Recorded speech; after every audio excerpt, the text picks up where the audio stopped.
दैत्यों से कहा कर दो आक्रमण।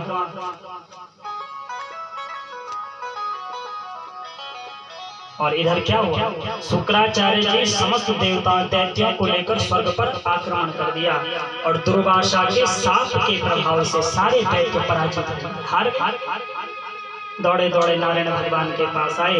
नारायण भगवान ने कहा तुम्हारी जितनी शक्ति है सब समुद्र में समा गई है। बिना पुरुषार्थ के यदि आपको पद मिल जाए,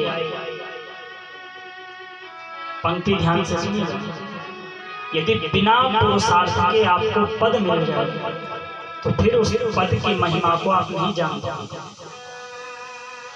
पुरुषार्थ कहते हैं कर्म, और यदि कर्म से पुरुषार्थ से आप किसी पद पर पहुंचे हो तो आप उसकी महिमा भली भांति जानते। तो चाहते तो नारायण भगवान तुरंत दैत्यों से स्वर्ग खाली करा सकते, लेकिन क्या काम नहीं है। कर्म करो, पुरुषार्थ करो, तुम्हारी सारी शक्ति समुद्र में समा गई है। मंथन करो, और मंथन करके जब अमृत निकलेगा उस अमृत का पान करने से तब तुम क्या होगे, फिर स्वर्ग के जाओगे, नहीं तो नहीं।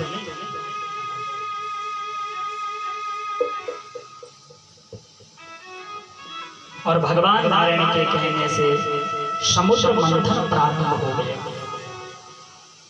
समुद्र में मंदरांचल पर्वत को लाया गया और मंदरांचल पर्वत पे जो रस्सी वो बासुकी नाग लगाई गई।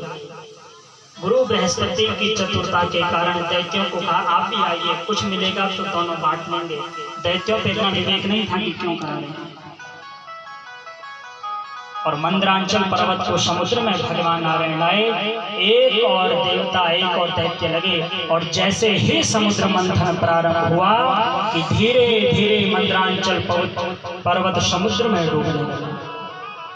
भगवान ने विचार किया, रे समुद्र में यदि पर्वत डूब जाएगा तो मंथन फिर कहां से होगा।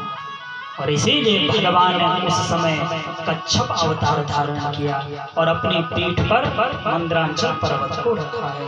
कछुए की पीठ बड़ी कठोर होती है, तोड़ नहीं पाओगे। बोले कच्छप भगवान की। समुद्र मंथन प्रारंभ हो गया, और जैसे ही समुद्र मंथन प्रारंभ हुआ भयंकर कालकूट विष प्रकट हो गया। और जैसे ही ये कालकूट विष प्रकट हुआ, सुखदेव भगवान कहते हैं परीक्षित कि कालकूट विष यदि धरा पर गिर जाता तो सृष्टि तहस नहस हो जाती। इतना भयंकर कालकूट विष। देवताओं ने कहा हमें ये विष नहीं चाहिए, दैत्यों ने कहा हमें ये विष नहीं चाहिए। जब देवताओं को ये विष नहीं चाहिए, दैत्यों को विष नहीं चाहिए, तुरंत नारायण के चरणों में आए, प्रभु इस कालकूट विष से हमारी रक्षा करो, इस कालकूट विष से हमारी रक्षा करो। नारायण ने देखा रे कालकूट से, बोले यदि इस विष से तुम रक्षा चाहते हो तो सिर्फ एक ही है जो इस कालकूट विष से तुम्हारी रक्षा कर सकता है, हमारे भगवान। बोल शंकर महादेव की। किसी में सामर्थ्य नहीं है, देवताओं में भी सामर्थ्य नहीं है, वो कालकूट विष से तुम्हारी रक्षा करता है। इसीलिए नारायण भगवान ने कहा जाओ महादेव को मनाओ।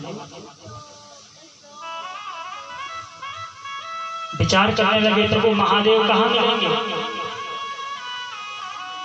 कहाँ रहते हैं हमारे महादेव। देवता दैत्य आपस में विमर्श करने लगे, अरे कालकूट विष शंकर पे ले जाएं तो ले जाएं कैसे, शंकर मिलेंगे कहाँ। तो एक ने कहा हमें पता है शंकर कहाँ मिलेंगे। कहाँ? तो पीछे से एक देवता बोलने लगा, अरे शंकर जी यहाँ नहीं रहते, शंकर तो वहां रहते हैं। वहां कहाँ? शिव जी कैलाश रंगीना। फिर दूसरे ने कहा कैलाश वहां किसके साथ में भोले बाबा? गौरा का गे मां। लेकिन भोले बाबा कैलाश में कर क्या रहे हैं? अरे ध्यान मगन रंगीना। भोले बाबा तो ध्यान में बैठे हैं। कहाँ बैठे हैं? बड़ों का छैले मां। अच्छा ऐसी बात है। तो सारे देवता दैत्य उस काल कुल को लेकर चल पड़े कहाँ, सीधा कैलाश की ओर। अरे शिव जी कैलाश रंगीला, बाबा कैलाश